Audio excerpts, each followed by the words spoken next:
first had my breast cancer in 2007. I'm categorized as 3B4A. If you don't understand, it means kumalat yung aking cancer 8 out of 16 nodes from the breast. My cyst was 6.8 centimeters on the right. It's a total radical mastectomy. In March 2010, that was last year, I was driving. I felt a back pain on my spine. I rushed to Perpetual Health for a bone scan. Took off my clothes, the usual thing. Ihiga ka dun sa machine for you to be scanned. Only to find out after 30 minutes kasi you have to urine out so that they have another scan of you. Then, I've noticed, kasi iba sa Perpetual Health, you can see through the scanner what the technicians are doing. And ako naman, maarte, I even asked for a Josh Groban music habang inaano ko, sinascan ako para relax na relax. Nagtataka ako, umiiyak ng mga technicians sa likod. And then after which, yung isang technician, nagdadala na ng wheelchair. And I said, why? Why? I don't need the wheelchair. No ma'am, you need the wheelchair. So after I realized, and then they were rushing pa my results. Even the doctor on the neurological section didn't want to talk to me. Only to find out, it was already stage 3 na bone metastasis. Tumama na sa spine. With that scanning, it was already the brain, the shoulders, the spine, my rib cages, and my hip bone. Doon pala, ang bone cancer pala, kinakain yung bones mo. And they become so brittle. As I've said before, I didn't stop from believing God will heal me. And I said, talaga 2011, Lord, I had this discernment. I will be healed in 2011. I went through a chemotherapy, nanoparticle, that's the bombshell of all chemo, the most expensive and the most bombshell of all chemotherapy that any person can afford. I started it in November and finished March 5.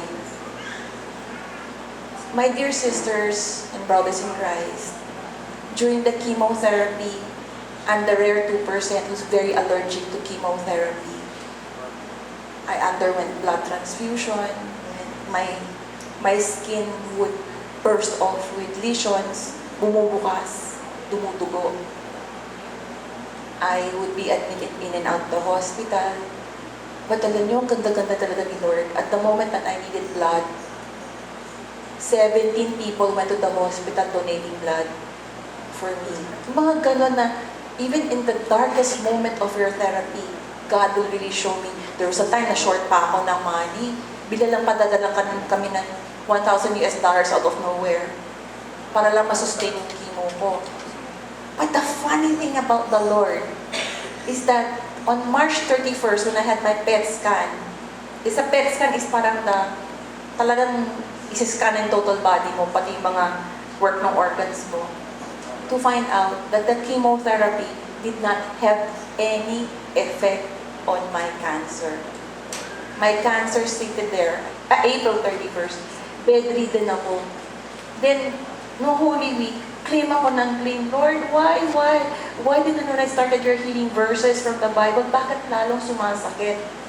Before kasi yung sakit would be this part, that part lang, isa-isa. Nung nag-claim ako ng verses of the Bible, sabay-sabay lahat. And believe me, morphine does not have an effect on my body. Bone kasi. The morphine will teach your brain not to feel the pain. But the pain will exist. Pag magmamorphine ka, sandali lang yun. What I would do, I text all of my church friends from different churches, pray for me, I am in pain. But this did not spare my family. I would scream in bed just to get out the pain from my body. And literally touch mo lang ako ganyan, iiyak ako. Kasi isang sense na ganyan, magte-trigger yan ng pain the whole body. Nico Gacus, your church member, did not stop from texting my husband saying, punta kayo sa Church So Blessed kasi healing ang ministry dito. We never heard about Church So Blessed. Sige na, punta kayo sa church. Ang kulit-kulit niya.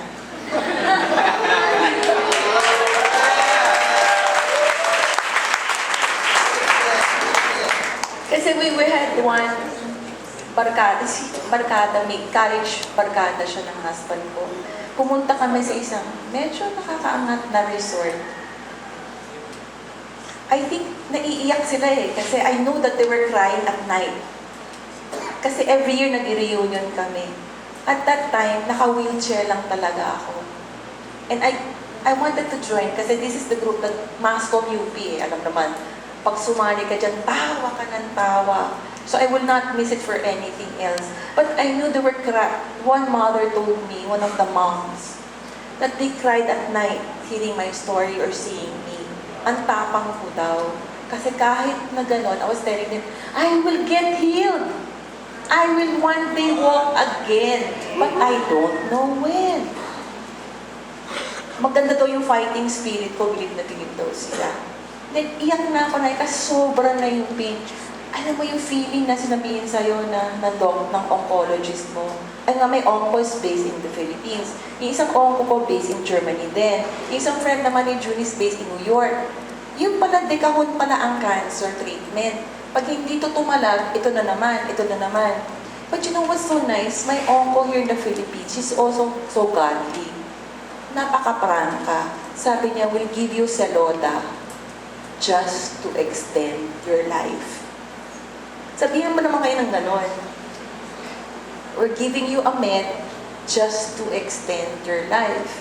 Which means, no solution na yung aking cancer. Masyado na nag-spread out sa body ko. Then here comes Nico Gabus text again. Ang kulit.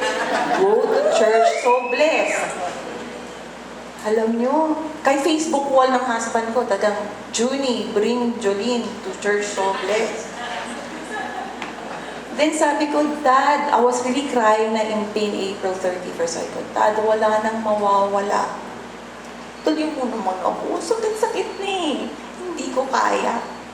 Remember the day na, hanggang kay request ko sana wheelchair friendly, gano'n.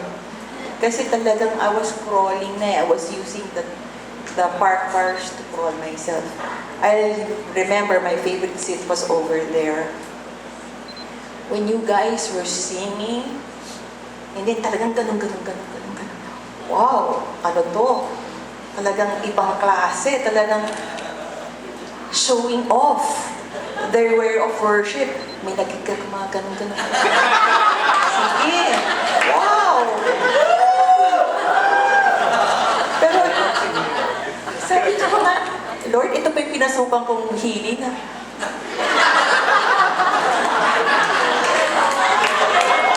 Tapos yung talagang, dancing pa. Tapos, I remember pa, I won't forget it, may humawak pa ng flag. Pero iyak ako ng iyak kasi amidst my pain, ito nakikita ko, grabe silang mag-glorify and worship to the Lord. Lord, what's this? And yun pala, after realizing, pure worship of what a gift a person has and give it to the Lord. That's what I realized from this day onward. I was crying. Kasi, alam niyo, habang nag-worship and singing, tulo yung luha ko. I feeling, parang kine-cleanse ako, tinatanggal yun. No? But, message ko, forgive. Lord, I forgive. What do you want from me? You told me to be faithful. Sunod ako. You told me to cleanse ako. Told me to pray ako. Told me to wail ako. What do you need from me now? So, iyak talaga. Kasi, habang you were singing, a voice told me, there's a lady on the worship team. She had pigtails. Look at her. And then when Pastor Hiram was sharing his gospel, a voice told me, when Pastor Hiram embraces you and places you on his chest and tells you healing verses, that is it. Your cancer will never come back.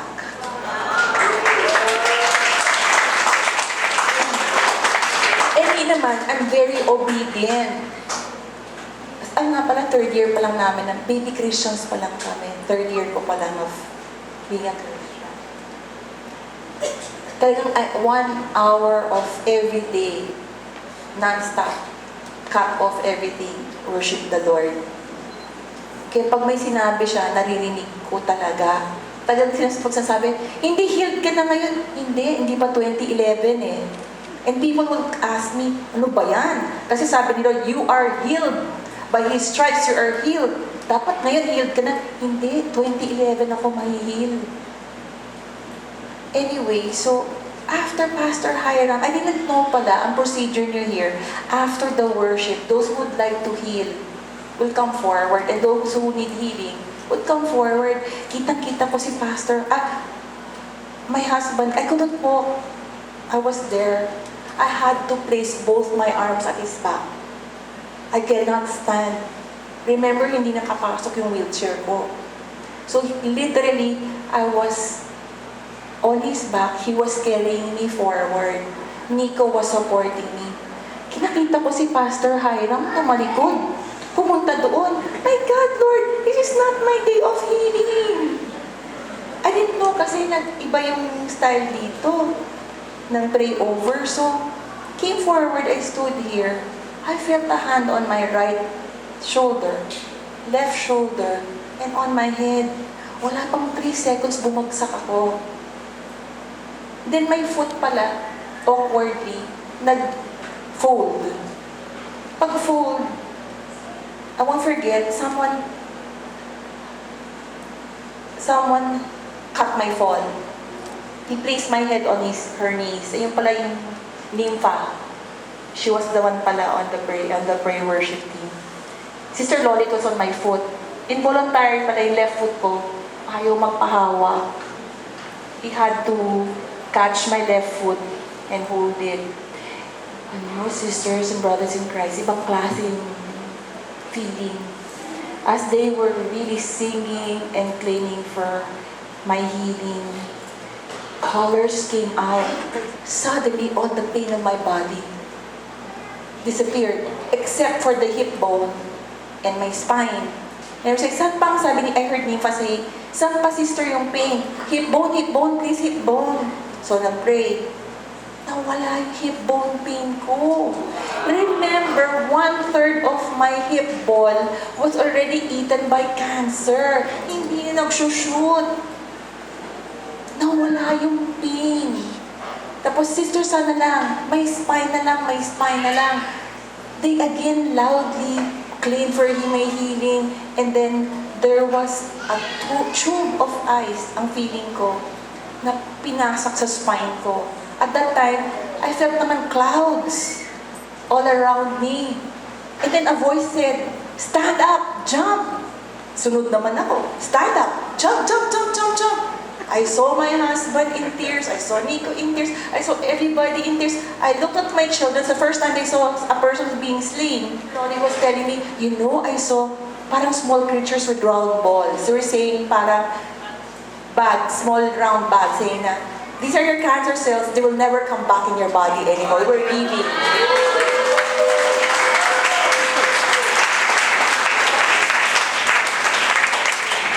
Amidst the commotion, Pastor Hiram comes forward to my left.